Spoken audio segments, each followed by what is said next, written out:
Hey, James. What's up, Tim? We watched some Star Trek Voyager for the podcast today, where an AI smart WMD bomb was discovered and the crew needed to convince it to abandon its mission to destroy another planet. Well, there was a lot of hologram doctor in this episode. I found it strange that no one loved my script notes to have a red shirt crew member try to ride the nuclear bomb away to safety.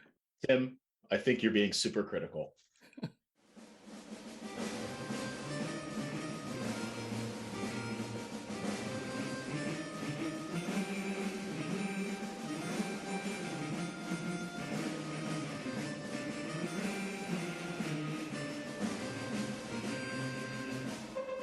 Welcome to another episode of the Super Critical Podcast, where we delve into the fun and oftentimes nonsensical way pop culture portrays nuclear weapons. My name is Tim Westmyer, someone who studies nuclear weapons and works on nuclear nonproliferation for a living. I'm joined today in the podcast studio over Zoom with my co-host Gabe. Gabe, welcome back. Hey Tim, good to be back. And also excited to announce, we have a special guest today, James Sheehan, a consultant working on transatlantic cooperation and public diplomacy. James, welcome. Thanks, Tim. Thanks, Gabe. Really happy to be on the show. So in order to keep Gabe on as a co-host, I apparently am contractually obligated to do a certain number of episodes covering Star Trek, the movies, the TV show. We've done 5 thus far, but fortunately the Star Trek canon apparently has a lot of nuclear weapon episodes, so they're heavily intertwined, and we have enough content here to cover, right? And the quota was coming up, so you knew you needed to get one in. So yeah, otherwise I leave. That's my some co-hosts ask for like a car and stuff like that. I'm easy. I just need some Star Trek. And James, welcome, because you are also a big Star Trek fan as well. You want to talk a little bit about kind of what part of the Star Trek lore, because you can pick and choose which ones you're into. What is your go-to? Yeah, I probably have my most experience with what we're going to discuss tonight, which is Star Trek Voyager. I started watching the show in 1995 when it came on the air. I remember being a big Wednesday night show. I think it came on at 8 or 9 o'clock on UPN. On UPN, yeah. I was in Boy Scouts at the time, which is a deep nerd cut. But I remember I would come home from my Wednesday night Boy Scout meetings right as it was coming on TV. Watch it live every Wednesday with my dad and with my sister. So it was I have really good memories of Voyager in particular, because it was like a lot of good family time. It was like something we all watched together. So I don't know if families do that anymore, if they like watch shows on actual TV together, or kids just stare at their iPads and their parents, they're off doing something else. But yeah, Voyager is where most of my experience with Star Trek comes from. I watched Next Generation syndication. I was never a big Deep Space Nine head, but I know that's got its following. I mean, the films are great classics. So yeah, that's sort of my experience with the Trek. Nice. Well, Gabe recommended we cover this particular episode of Star Trek Voyager. It's called Warhead. So, of course, I was interested. Gabe was like, sent me the, what is it, Mission Alpha? Memory Alpha. Memory Alpha page. And I'm like, you know what? The title is called Warhead. I'm going to watch it. Let's do an episode on it. Well, it's so funny because I was thinking about Star Trek to do, and this came to me. This is a little advertisement here for alcohol, which makes life better. I was out like drinking. I was like celebrating my new job with a buddy, and I was a little tipsy coming back in an Uber, and we were crossing 14th Street Bridge in Washington. And this is like right as all the Ukraine stuff is happening. And somewhere in my beer-addled mind, I just had this thought of like, what if like nuclear weapons came here, but they like knew what their mission was, and they like, how would they feel about coming here? These are the things I think about now that I do this podcast. And then I was like, I hadn't thought about it in so long. I'm like, oh my God, there's a Voyager episode about this. We should do it. And so thank you, alcohol, for making this episode a reality. Well, whatever state of mind you were in, it pointed you towards season 5, episode 25, that first aired in May 1999. This was a bottle episode that was shot with like a limited budget, limited cast, but it aims for, I would say, some pretty ambitious plots. It is, it's definitely my first Voyager episode. I watched a lot of Next Gen. That was kind of my go-to show. I think it aligned well when I was a kid. At least I watched it on syndication or something. But I've never seen this one before. I just looked to see who was involved with it. The director for this also did a bunch of 1990s shows like Buffy, Angel, Charmed, Twilight Zone kind of remake stuff, Hercules, Dark Angel, basically anything on in the 90s. One thing I will note is that the executive director and I think a writer for this, Brandon Braga, also did some 24, some Orville, Star Trek Generations, and another episode that we've covered before on the podcast over the movie Star Trek First Contact. Brandon Braga, he was like big in all the, I don't know if he started on Next Generation or Deep Space Nine, but I know he was like the big driver of a lot of those Star Trek shows in the 90s. And... What is Voyager? If someone's listening to this and is like me and has never seen Voyager, what is the quick synopsis of this? Where does this take place in the timeline for the show, and maybe some of the people who, like some of the characters and actors that kind of play in this? Yeah, I mean, Voyager, I think one of the interesting things about the Star Trek canonical timeline is that the three big TV shows from the 90s, 80s, 90s, and 2000s all take place within like 16 years of each other, within this whole 300, 400, 500 year timeline, depending on where you're placing things, because they do a lot of time travel in Star Trek for a show that is not a time travel show. So I mean, they go way far back, but this is taking place, I believe, in 2370s, I think is the general time frame. So, you know, about 350 years in the future from where we are now. But this is the latest chronologically after Next Generation and Deep Space Nine. So this is, I think the new Picard show is later than this, but this is the latest in that chunk of shows that we all loved in the 80s and 90s. So Voyager is trying to get back to Earth after being kind of on the far edge of the, I want to say Alpha Quadrant, but I can't remember. Or the Delta Quadrant. Delta Quadrant, okay. The Delta Flyer. So they're at I think that's like the far edge of the Milky Way or something like that, and they're trying to get back to Earth, and they're led by Captain Catherine Janeway, who is the captain of the ship, played by Kate Mulgrew. They do a lot of the tropes, I guess, from other types of other Star Trek episodes or series. Like there's no Data, but they have a doctor who will play critically in this discussion, I think. But I'll throw it over to Gabe here to fill in any gaps. But that's sort of the real concept, I think, with Voyager was a lot of the like alien races that you would see on the shows, you know, Next Generation and Deep Space Nine, they were getting really familiar. Plot lines were getting the same. I think the idea was they were going to throw Voyager onto the other side of the galaxy. There's this like mishap in the first episode that throws it there, and then they spend the whole series coming back home. The idea was they'd be able to play with like new aliens and new ideas, new concepts. Some of them kind of fizzled out at the beginning. Like there was supposed to be this conflict aboard the ship between like a rebel crew that like got stranded out there.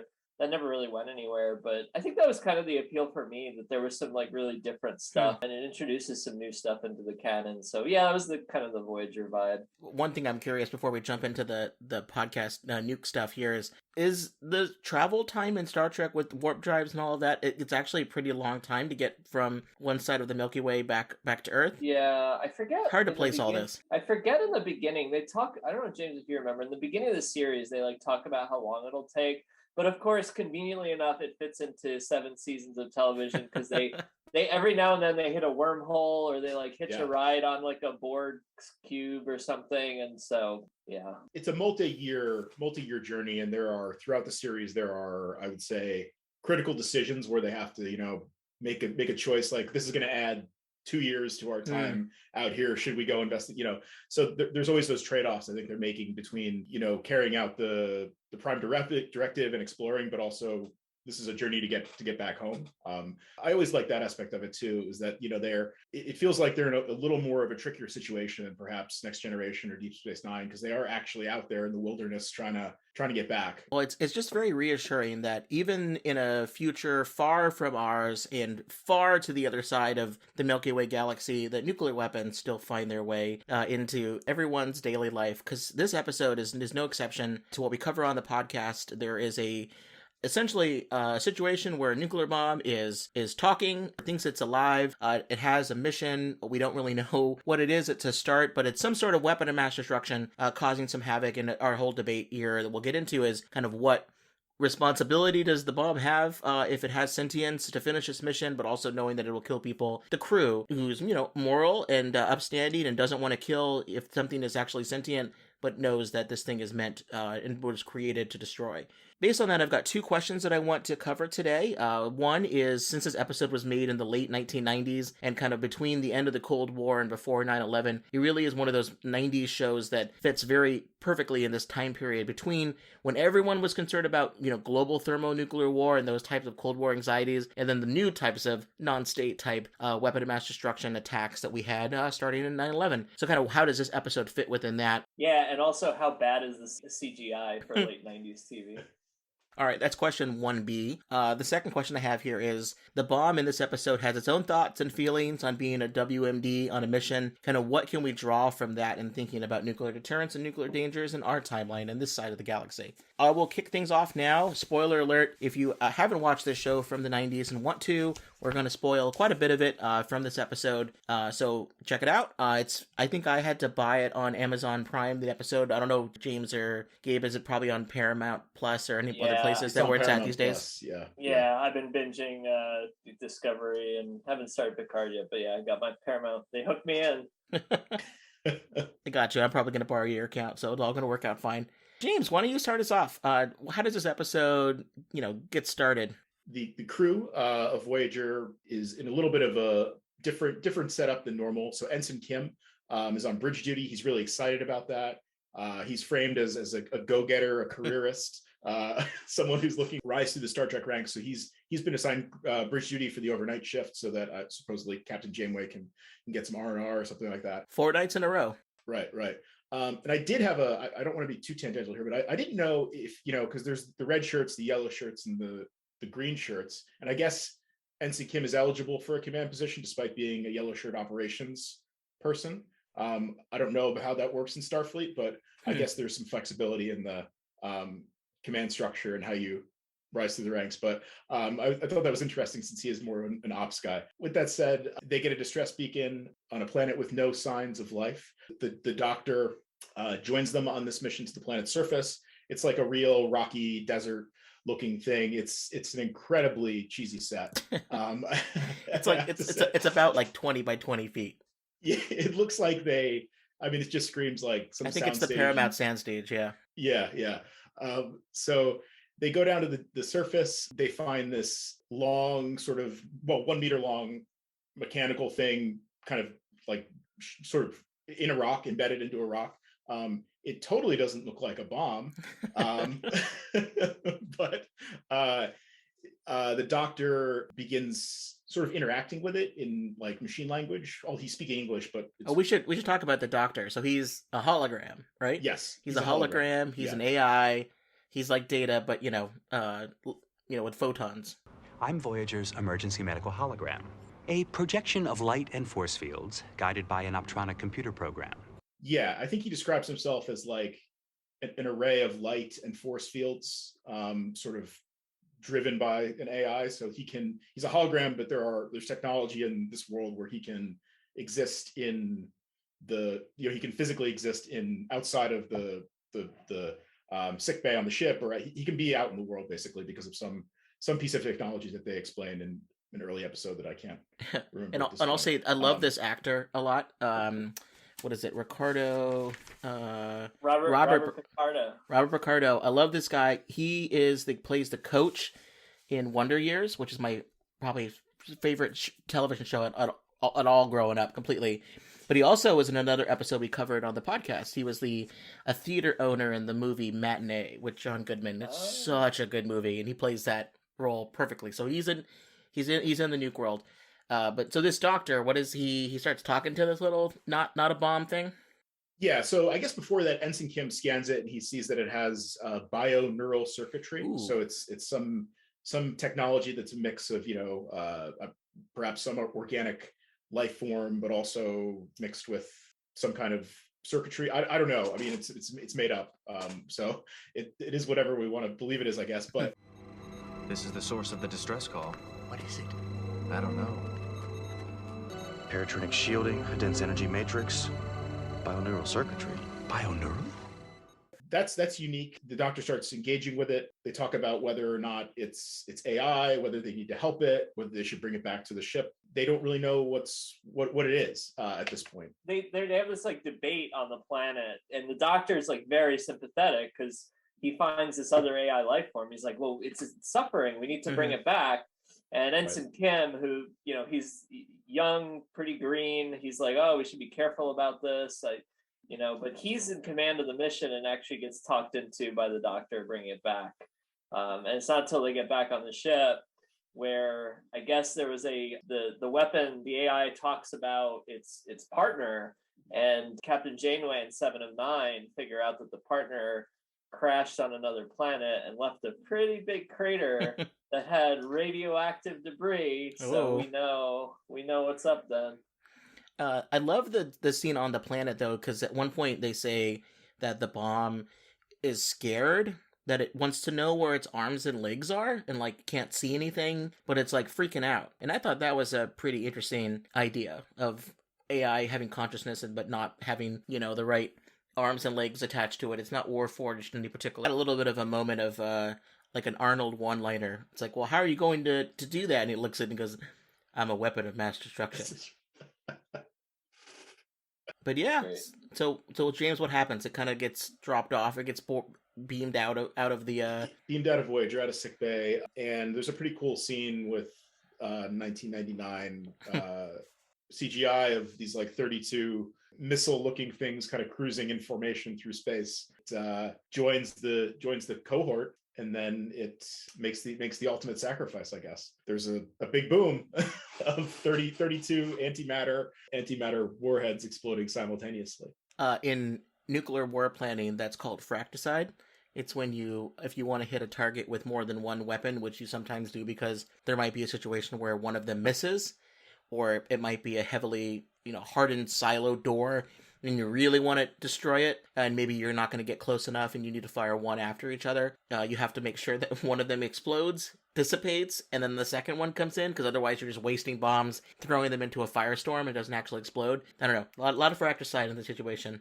Yeah, 32 is a lot. Yeah, they shouldn't have. They're flying really close. They all must stretch each other. I would have loved to have seen one scene, like right before it explodes, like one of the other ones, like, "Hey Phil, good to see you." Oh, that's gonna be the spin-off, the Tim Westmyer fan fiction spin-off. I wonder, before we finish the episode here, do you think that how long were these bombs somewhere else? Because they were somewhere else, so they get stuck. Where were they? How long, I guess, we haven't get any sense of like how long these bombs were flying around? This is all for the fan fiction, the Tim Westmyer fan fiction spinoff to decide. There's going to be some No, I have no idea. It is a weird idea that they would just like, yeah, why did these two, only these two go rogue, Like how long were these two on the planet? Like it seemed like a little bit of time, right? Yeah, I think it was a while. I think it was like, I don't know if they said anything in the episode, but it seems like it was a while. Well, the trader said they have a range of 80 light years in terms of distance, which is quite, I think the Federation in Star Trek is something like 300 light years across. So, they could, I guess, conceivably travel a good chunk of the civilized space. Yeah, I guess that doesn't really tell you how long they've been out there. Could have been decades, probably not decades, years. Yeah. Well, maybe they mentioned at one point and I didn't catch it, but we don't know, but we do know that the doctor's back. The hologram doctor is back. He goes to help the crew and kind of get better. And there's an interesting scene where the doctor apologizes to Kim, but Kim says, no, it was your example of how an AI can exceed its programming, kind of convinced him of a strategy to convince the bomb that it could be more than a bomb, more than just a killing machine, more than just a weapon of mass destruction. It's pretty good. And then there's a fun scene at the end where Ensign Kim is back on his 5th night of bridge duty, and he tells the officer there to ignore all distress calls, even if this particular call is coming from sick orphans and puppies being attacked by Romulans. That's how I interpret it anyways. He said, no more distress calls. I need a night off. And then the episode ends. What do you guys think about that episode? I mean, how does this fit into the kind of broader canon that you've seen in terms of Star Trek Voyager? If I can indulge myself briefly just on that last point, I think, I know this is principally a podcast about nuclear weapons, but there's some interesting takeaways from that last one about being cagey about humanitarian intervention after. So there's some other foreign policy lessons learned here. It did my thing. Give me 10 years. This episode, it's not one of the more noteworthy. First of all, like, let's put Voyager in context. Among like hardcore Star Trek people, like Voyager is not I'm with James. I like the series a lot. Where but does it place with Enterprise? Better than Enterprise. Enterprise is like not good. But Voyager, it's just not as good as Next Generation Deep Space Nine. So, and within Voyager, I don't think this episode is a particularly memorable one. As you say, it's kind of like a bottle episode, so no big like fights with the Borg or crazy technology or even things that there are some interpersonal stories in the show that get moved forward. But I like going back and rewatching this, I was amazed at how much they were able to like really pack into 45 minutes between like all the stuff about, AIs and exceeding their programming to the like game theory, mutually assured destruction stuff to the not defecting or thinking that the war is still going on. Like there was just a lot in here. So actually it kind of brought me back to why I enjoyed Voyager. These are not designed for like the general public consumption and for people who want to see explosions. These are people who like wanted to like get nerdy and think and just go all in on this kind of stuff. Yeah, this is not. I'm probably gonna call back to something you guys were talking about when you're doing your First Contact episode. This is not action Star Trek. This is the more cerebral aspects of the show that is quite distinct from like certainly the current style of movies that they're doing, but also some later, I think, other episodes of the show. Yeah, I mean, in terms of the episode itself, like a little bit meta, I guess. Like this was the penultimate episode of the 5th season, which is crazy to think about in terms of how TV is shot now. It's like if this were the next to last episode of a season of television, you'd be setting up major mechanical and story plot devices for that final episode, and then the first episode of the next season. This is just so sequestered in its own world, which was how it's a throwback because that's how television worked back then. They did usually the last episode of the season would tie into the first episode of the next season. So they were you started to see that form of TV where you are carrying storylines throughout multiple seasons, but you get the last episode of one season and the first episode of the next season that were connected, but beyond the major plot. These stories were so isolated from each other. So it's kind of cool that they're able to do something like this. Well, one thing I found so interesting when I did some research for this was how quickly this episode was conceived and written and then basically filmed and then shown. Was not that long. It was like it was somewhere in February, and eventually in May of the same year was when the episode was released. The executive producer, Brandon Braga, who we talked about earlier, he said in an interview that he was inspired to make this episode because of a real-life nuclear weapons, threats that he was seeing. He said, quote, "It's a post-Cold War analogy. In some ways, I was watching a Frontline on PBS special, and they did this story on Russian arsenal of nuclear weapons and how they are basically up for grabs. Anything could happen to these damn things. They could be launched accidentally. They could be sold on the black market, and that's what spawned the idea." So this PBS Frontline episode, I rewatched this past week, and also reread the transcript for it. It's called Russian Roulette. It aired on February 23, 1999, and this episode aired in May. So clearly this thing like inspired, Braga to write this, and this episode really truly reflects the mid 1990s, mid to late 1990s, at least in terms of the threats that the nuclear weapon landscape was facing. The worries that a lot of people had was after the end of the Cold War, that Russia no longer had military funding and motivation to maintain its nuclear arsenal, which during the Cold War had expanded to be, tens of thousands of warheads and missiles everywhere, deployed all around the world, large ICBMs, small tactical weapons that are deployed in the field. So the worry was either there would be some sort of theft or smuggling of these weapons in Russia, particularly smaller ones, or an issue that my company was founded to kind of help deal with, what's called, the brain drain of weapons of mass destruction expertise, people that used to be really good at building weapons of mass destruction or a missile, but no longer had a paycheck. Who could pay them? North Korea, Libya, Iraq, Iran, other places, terrorist organizations. So there was a lot of effort, a lot of work that was done in the 90s to help reduce this threat. There's this program called the Nun Luger Program, which was started by Sam Nunn from Georgia, a senator, and Senator Richard Lugar from Indiana.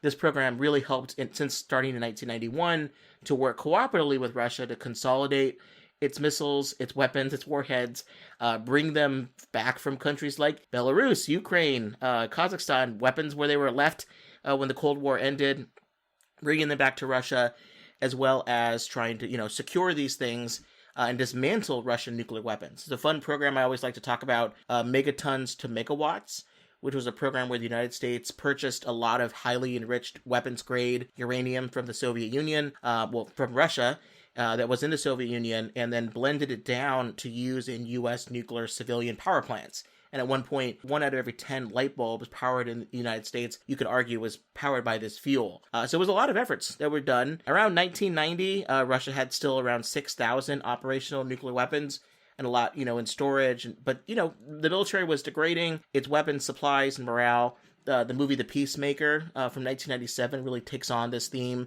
and we've covered that on this episode. I just think Brandon Braga was concerned by this. He wrote a story about it. I think it really does a good job of reflecting the overall kind of picture here with nuclear weapon situations. But I've seen this pop up in a lot of different nuclear weapon media, and I think they did a pretty good job here. I think and we've talked about it, but the key thing here is that they get to talk to the bomb. They're not talking with some foreign or alien power. They're not negotiating with another civilization. They're talking directly to the bomb, which I think is an interesting, coming out of all these Cold War anxieties and those sort of lifting a little bit in the 1990s. It's interesting, like how many people watching this were like, would have, maybe you would want to talk directly to the bomb. It's kind of an interesting way to do it, right? James, I find this really fascinating because I think you could have a philosophical debate about whether or not the U.S. military, or at least, where we are today in the world, we kind of already apply a personality to the bomb. We talk about, the bomb threats, this and that. Well, it's like, well, yeah, the bomb is threatening, but it's people who threaten. So who are the people who actually are from point A, who, conceived of the weapons, built the weapons, armed the weapons, put the weapons on an airplane, or pushed, the metaphorical button to launch them, people who are delivering these things. Like, there are people along the way, but we kind of build an entire system to make deterrence work. We force people to basically become machines. We try to remove as much of the human element as possible so that we don't have crews on a heavy bomber debating whether or not this is even a good idea. We want people to be able to follow through a mission, which from one perspective, you can say, if you're going to have nuclear weapons, you need to make sure that they get used when you want them to, because if there's a thought that your side is not willing to use them, then the other side might be more willing to use them first and not fear retaliation. But it forces people to kind of become death machines and not think through, what the consequences of that are. So I really find that fascinating. I basically, the whole time I thought about when they're negotiating with this Warhead, when it's in the form of the Doctor, I just kept thinking of this other movie that we covered on the podcast, which was By Dawn's Early Light, where it's about Powers Booth and a bunch of other people on a heavy bomber discussing whether or not the orders were real or not for recalling their mission, and kind of what they wanted to do and how long they needed to debate. And it's like those kind of crew debates. The bomb essentially is having that with itself and then with the crew of the Voyager. So I find that super interesting, and I kept drawing to myself as deterrence works because we force people both in the silos or on a submarine or on a bomber, and also the people who are making these decisions in Washington or Moscow or other places to be acting a little bit like machines themselves. So, James, I think you're onto something there. Tim, I definitely had a lot of the same feelings, and to me what just came through was that these weapons, we tend to think of them as just these cold, things out of nowhere, but they take people, like you say, they take people to operate. They take people to like conceive and decide to use them. And so to take this bomb and put it in that situation, I almost feel like the AI is kind of channeling all those people along the chain. And I think the other thing that struck me was just the strength of propaganda, the strength of kind of conditioning that we use to make these weapons work.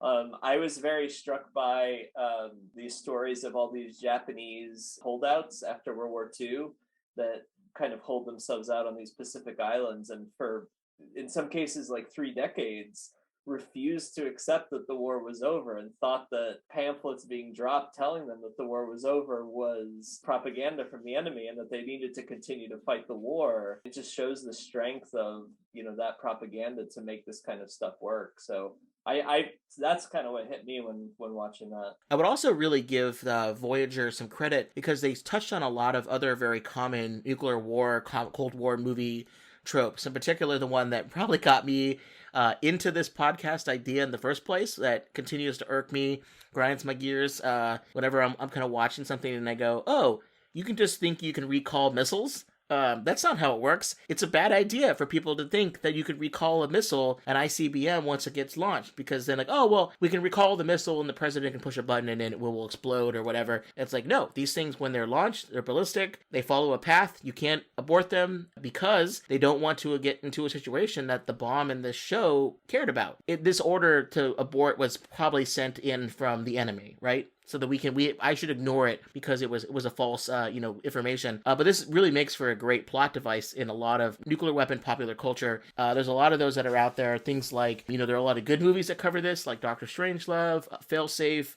Crimson Tide, by Dawn's Early Light, and there's some silly to bad movies like Mission Impossible Ghost Protocol and G.I. Joe Retaliation. They all love this idea of putting us into a situation where there's an attack ongoing, whether it's from a missile or from a heavy bomber on its way, and we just need to try to convince that the mission is not, it's an accident, or we need to recall something, or we can abort it at the last minute. But again, as we've talked about this podcast so often, there aren't really a mechanism to do so. But people did debate that there should be. Apparently, we are supposed to. There is this treaty in 1971 that the United States and the Soviet Union signed, called the 1971 Accidents Agreement. And this treaty, one of the clauses here, I think clause 2, says, quote, the parties undertake to notify each other immediately in the event of an accidental, unauthorized, or any other unexplained incident involving the possible detonation of a nuclear weapon, which could create the risk of outbreak of nuclear war. And, well, in quote, continuing,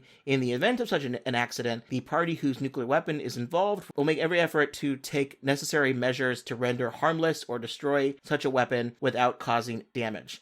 But the problem is we don't have any mechanism to do so. If you have a test missile, all those ones they do out of Vandenberg, and they kind of test to see if the ICBM parts are still working or if they're building new ones, those have things built in case there's an issue, they can detonate it when it's flying. But once you put these things out in the field, there isn't a mechanism to actually destroy them once they get launched. You can try to shoot them down when they're up in the boost phase, initial, really hot, relatively slower burn. But once they're in space or they're on their way down, there really isn't any sort of mechanism about this. But people have thought about it. There were a lot of debates to maybe put these things called destructive action links, which are kind of a fun way of describing. There's this other stuff called permissive action links, which are like codes, a lock on a bomb. If you want to use it, you have to be given a code. You turn this code on, and then you can actually use the weapon. There were this idea, well, why don't we also need destructive action links? You could send some kind of a signal when a launch is an accident or unauthorized, and you can cause it to detonate. It's really complicated. There's technically feasible, but there's lots of issues, and so nothing kind of ever having happening with it. But it was something that was debated about. Ultimately decided they didn't want to go through with it, the weapon planners.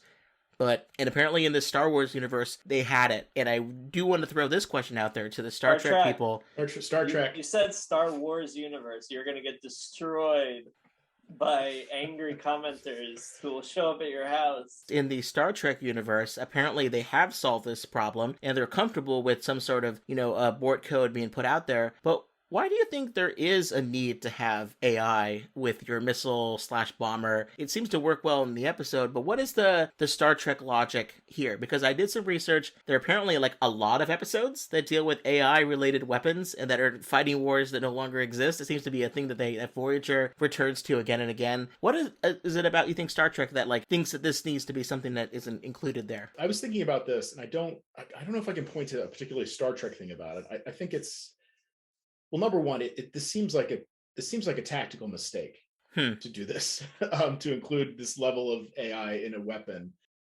I don't know. Maybe it's something, and again, I don't know if this more meta, but this is something the Star Trek audience would like this idea that this technology exists where there is this sort of sentience within not everyday things, but things that are often not personified. Since the genesis of the Federation and the Star Trek world is a large scale nuclear conflict, 600 million you did the First Contact stuff, so you know all this, but I find that their attitudes towards weapons of mass destruction to be quite interesting.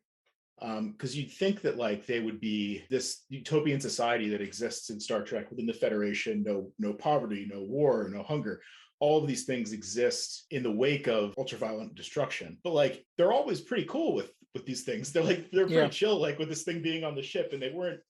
I mean, there was anxiety and they were scared about it, but it wasn't like, even when they knew what it was, they were still more concerned about the sentient being that was connected with it rather than what, the true nature of the device. And I just think that's interesting, like that the society that has seen, they've read in history, even though the I guess in terms of timeline, that conflict happened 350 years before, so it is quite in the distant past, I guess, but that they wouldn't just be so like opposed to the continued existence of these weapons, that they would still just be so calm and cool about it is interesting to me. I don't know. Even with the Prime Directive, I get what they're trying to do there, but the idea at the end of this episode, okay, well, maybe we don't really know if Giroda still has hundreds, thousands of these weapons still available. At any point they decide at some point I can go just completely wipe out one of these other planets. I guess this is probably not part of the Federation, but if you join the Federation, do you have to give up these kinds of weapons, or just like, nah, we'll manage it? Like, what if these things decided one day to turn towards Earth or, Vulcan or some other planet, wherever they wanted to destroy next? Is that something that the Federation is just generally comfortable with, these kinds of weapons existing, and they're not trying to reduce their threat? Well, they've also, I think, and maybe Gabe, you know more about this than I do, but I'm pretty sure the Federation used atomic weaponry against the Romulans in like some war that happened 200 years before Voyager or something like that. There's some, like, I think it's the Earth or Terra and Romulan War. There's something in the history about that, and it's described in an episode by Spock like 100 years after the fact, and he describes it as an atomic conflict. So I think it's interesting that like humanity went through a nuclear catastrophe that lasted like 30 years and killed 600 million people, but then they still retain a strategic supply of atomic weapons for certain situations. Yeah, I don't know. I mean, I think there is this interesting disconnect between Star Trek, like loftier principles, and not just nukes, but I mean, they kill people, they blow up ships, they like, there's a lot of that. It's hard to kind of justify. So I don't think Star Trek is pacifist. I think it's like utopian in that, we're not going out and killing people and seeking a fight. We'll kill ourselves, or we'll kill someone else if we need to defend ourselves. So it's kind of an interesting point, actually. And so if you could take that approach, yeah, why not be comfortable with these sorts of things? But I think Janeway, in this episode, she seems to take a pretty hard stance that this is not something that she's willing to, deal with or just let happen on her watch. How much she's willing to sacrifice the crew, if it actually came to that, I don't know. It's a good question. This ties into Janeway. The whole series has this kind of incredible guilt, similar to like the guilt that Harry feels on this mission. Janeway has this guilt of having marooned her crew out in the middle of the Delta Quadrant. She like grapples with this multiple points. So the fact that in this episode she'd be so quick to just say, all right, we're just going to kill, let the crew go, doesn't seem to jive with the rest of the series. But I think they're trying to make a point about nuclear war, drawing a line in the sand, taking a moral stand about it. Again, like bringing forward the human toll of what these things can do. Including with the humanizing of this AI, of this weapon in the form of the AI. Yeah, I thought those scenes where Ensign Kim was trying to show the bomb kind of the humanitarian consequences of what it's going through was very, very powerful. There are people occasionally who retire from either being a missileer or, being a bomber pilot or a bomber crew member and decide they want to spend the rest of their career, the rest of their life trying to find peaceful ways to disarm, nuclear weapons and trying to find ways to, can we keep the peace without these things that could potentially end the world? It's very interesting, but it also really puts the 1990s Star Trek into a very unique place because, of course, if this came out during the Cold War, there would be a different set of dynamics. But in the 90s, there was a sense that, the nuclear war, in terms of global thermonuclear war between the U.S. and Russia, like that threat seems to be, low.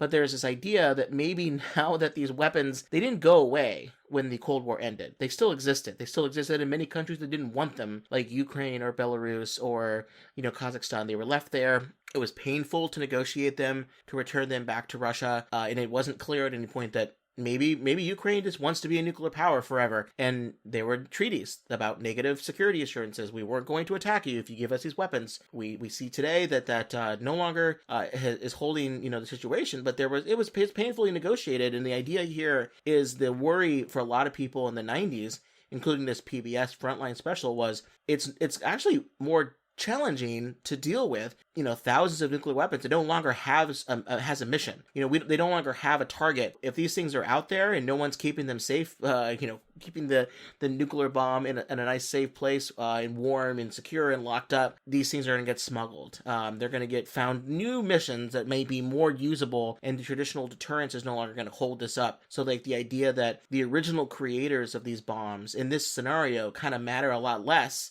than the bomb itself and what it could be used for. I think this episode does a really good job of really pinpointing how traditional deterrence no longer has much of an effect as it used to. And this is something that I know James has just talked to me about when we were talking, prep for this episode. What does this look like in the world of Star Trek when you have these weapons that can be flown 80 light years away and destroy an entire planet? How do you deter against that if you're this on Selena Prime? Like, if you have those weapons too, like you have to detect an incoming attack and launch your own weapons back. Maybe the idea of the AI is so smart because it can kind of fly around and avoid, or they can fight their own wars. It's hard to tell, but it's interesting. I think that when Star Trek touches on these things, it's really, really cool. I think, the more I think about this, AI doesn't have to be like hyper intelligent, and I think it's interesting that this AI is like very susceptible to the propaganda. And I wonder if there's a point they're trying to make there about smart people being able to be co-opted by propaganda. But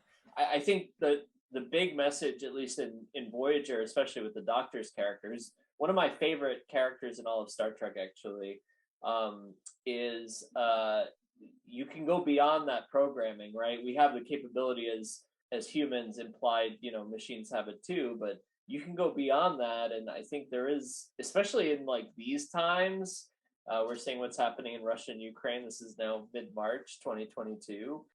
We've had a lot of people on the Russian side reportedly defecting and saying, what I've been told is not consistent with what I'm seeing on the ground. These people are not, Nazis or pedophiles or whatever, and making that decision, which to overcome that programming in spite of all those odds, it's possible, but I don't think it's easy. Yeah, I think that's really interesting, particularly like the idea about the susceptibility of people who are smart, technically to propaganda definitely rings true with this device and this bomb. Yeah, and to go back kind of what you're saying about like they're definitely not. This isn't a world of pacifists for sure. Mm-hmm. They're like blowing stuff up, destroying stuff.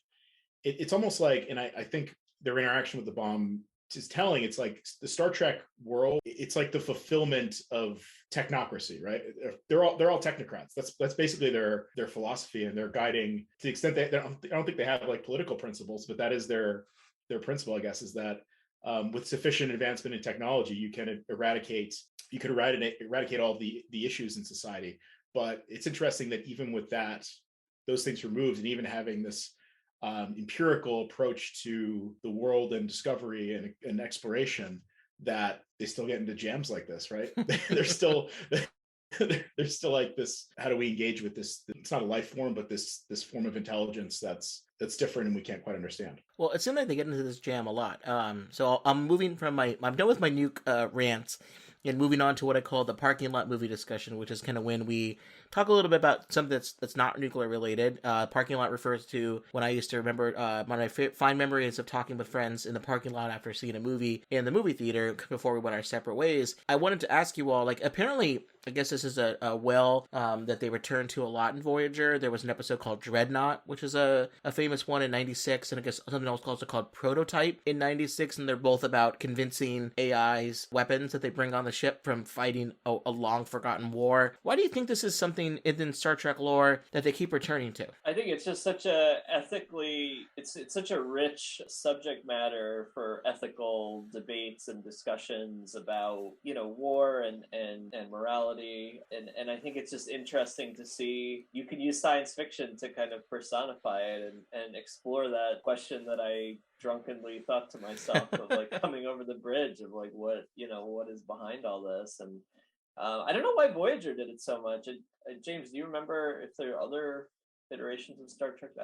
This seems maybe like a uniquely Voyager thing. Yeah, it definitely was a Voyager thing. And these two, to be honest, quite honest, I don't remember Dreadnought. I think Prototype was one where it was like sort of a space laser that carved like a big trench from Florida to South America, like 4,000 kilometers long or something. It was less of a bomb and more of like I don't even know, kind of like a Death Star weapon, I guess, where you sort of shoot a big laser beam at a planet.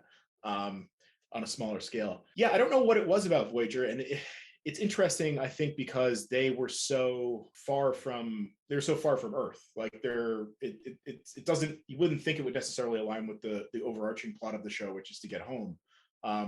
But it's something that they do engage with quite a bit, more so than other Star Trek shows or movies that are more connected to the planet Earth. I mean, I think maybe again, like you were saying, Tim, this is just like, it's hard to think about what was in all of our heads in 1995, but like the Cold War was probably what all of these writers grew up with, and it was probably those anxieties were just kind of manifesting themselves through their storytelling, but more so than our current generation of writers, where that's not as prevalent in their upbringing. Well, one thing I really, really liked on this episode was how we never meet or really learn much about the Giroda or the Selena Prime folk. We know that they, one side built a bomb. We don't even know if the other side is really all that savage, because it might just be propaganda that the bomb's creators have kind of put together. We don't know much about them. We never meet them. We just deal with the weapon that one side created, and give a whole world of debate kind of just within there. I thought that was really fascinating, because I know a lot of Star Trek, the fun thing is meeting the different planets,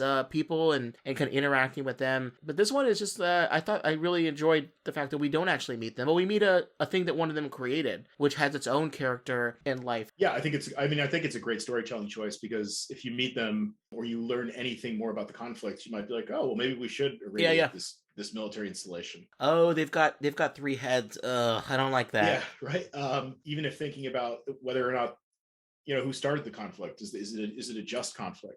What is the power dynamic between these two civilizations or peoples? If you know any of that, then you're going to start focusing on other things other than the bomb, which is what the writers did a good job there in not revealing too much about outside things. So Tim, I gotta ask you, you've seen some Star Trek now, not a whole lot, but some. I've seen most Next Gen. Okay, well, so that's a good question. Who do you pick based on what you saw of the Doctor? Are you gonna go Data, or are you gonna go the Doctor as the more interesting character? I think I'm still gonna go OG. I'm still gonna go Data. But the Doctor's performance made me want to maybe be like, all right, Gabe, all right, James, maybe give me 5 episodes of Voyager to watch. And I will watch 5 episodes and see if I get hooked. Tried to start Enterprise because I love me some Scott Bakula, but it didn't take. But maybe Voyager will, because this was a fun episode. I don't know if this is great compared to other ones. You say it's, run-of-the-mill, kind of forgotten episode, but it got me pretty well. Maybe it's the nuke stuff, but I enjoyed it. What about you, James? Data or the Doctor? I gotta go with Data. I think he's just, he plays like a more stoic character. He's like truly this AI, this cyborg, but I think he just does it with more emotion despite expressing less emotion. I think it's just a better performance. I'm not, the Doctor's great. And I love he pops into First Contact as a little cameo. Yeah. And I like the idea that this program is like the Doctor program, and that he's on like all the Federation starships, presumably with the same sort of smug personality. I'm a Data guy. I'm gonna have Star Trek fans throwing self-sealing stem bolts through my windows, but I'm gonna go Doctor, and here's why. Because the Doctor, he's like a nothing. He's like a piece of equipment that's designed to be used in the holodeck in an emergency, right? Data is like, from day one, he's like this brilliant supercomputer that walks and interacts, and the Doctor is like this nothing that gets called to perform as the ship's doctor. And in the early episodes, he's surly as you know what. He's like not a good dude. And then by the end, he's a writer, he plays music, he sings, he likes opera.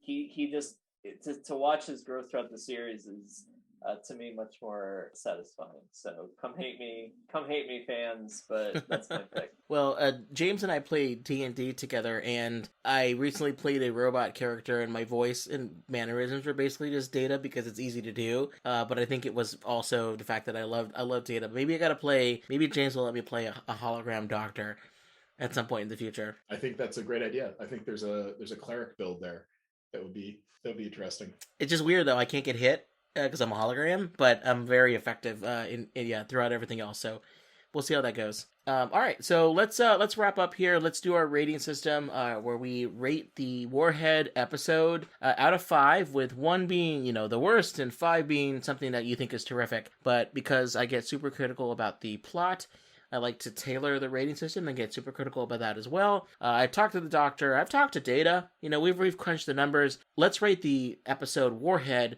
on the scale of 1 out of 5, 7 of 9s. If you have just 1 7 of 9, your mission is vulnerable to whatever, she gets zapped by some sort of rogue AI missile thingy. But if you have 5 7 of 9, so let me just bring out my calculator and do the math here. I think, 5 7s, 5 of those. Okay, that's 3.88, repeating, of course. That'll get you through most of your hairy situations, no matter where you boldly go. Gabe, how many 7 of 9s would you give this one? Oh my god. Although, nerdy teenage Gabe is ready to give 7 of 9s. I'd say 4. I think it's a solid 4. I mean, the fact that it's a bottle episode takes a little bit away, but there's a lot there. We've been talking for an hour and a half about this, so yeah, I'd say 4. Okay. James, what about you? How many 7 of 9s would you give this? You have to give a whole number rating? I've already gone past my limit of math on this situation, but no, you can do whatever you want. No, I'll stick to... No, I'm not doing a whole number. You can do whatever you want. Today's Pi Day, so you can be irrational if you want. Forever, yeah. You know what? I came into this episode thinking I would give it a 3 out of 5. I think after a conversation, you guys convinced me that it's probably a 4 out of 5. It's a good episode. Nice. If you can get over some of the production aspects, I think it's a 4 out of 5. The writing's great. Yeah, the writing's great. I'll give it a 3.75. It didn't amaze me as much as some of the other episodes that we've covered on the past episodes.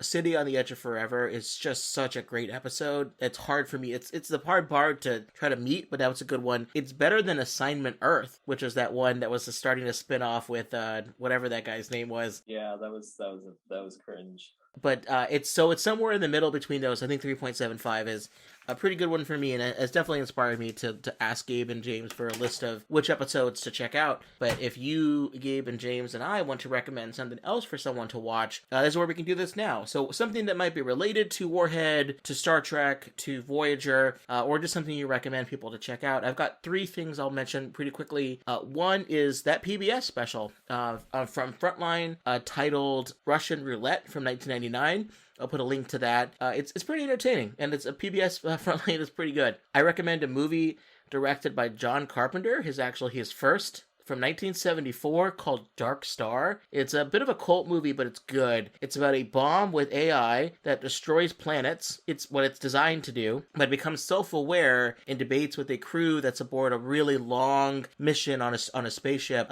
whether or not it should explode. It sounds familiar, but it's quite a good episode, quite a good movie. And finally, because of the bomb in the episode, not knowing, am I alive? I'm scared. I can't feel my arms and legs, and I'm blind. It definitely reminded me of one of my favorite Metallica songs, One, and that's it's on the And Justice for All album, which is also about a soldier from World War I who loses his limbs and his jaw, and he's stuck in a hospital bed, unable to hear, speak, or see, or interact with anybody. It's a good song. Reminded me of that when I watched the episode. Those are 3 things to check out. Gabe? So I think, I was talking about these Japanese holdouts. I kind of went down a rabbit hole and found this interesting Smithsonian Magazine article. I guess we could put a link to it, about this guy named Soichi Yokoi, who even into the 1980s was holed out on a Pacific island.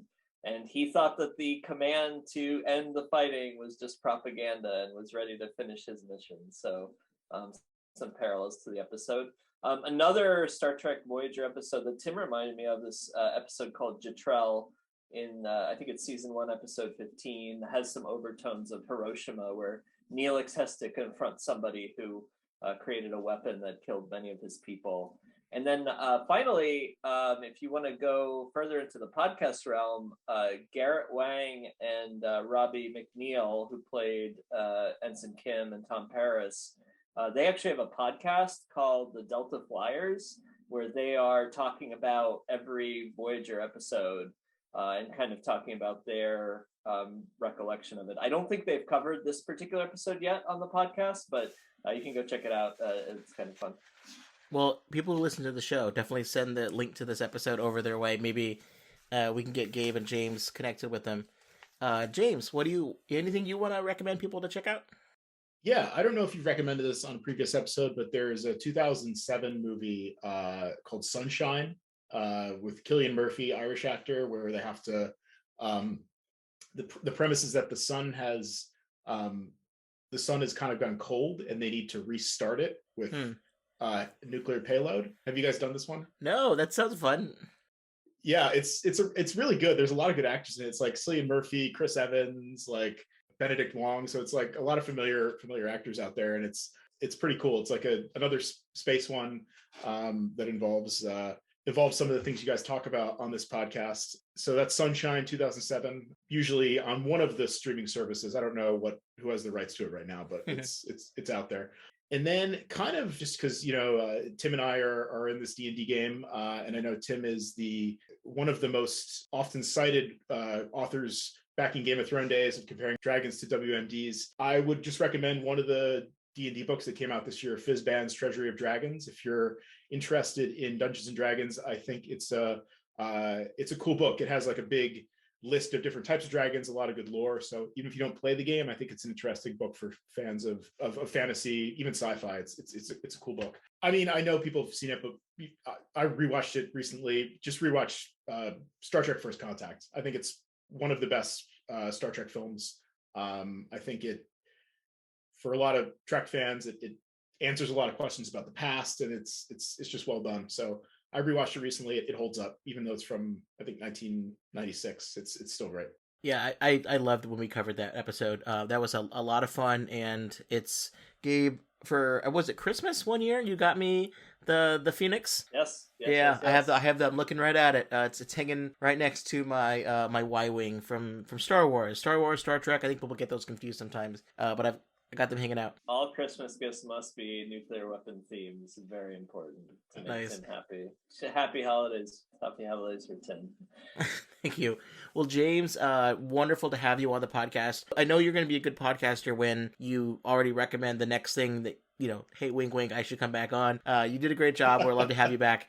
So thanks for that. And thanks for being on the show. Yeah, my pleasure. This is a lot of fun. Thanks, guys. Gabe, always good to see you. Yeah, likewise. Thanks for having me, Tim.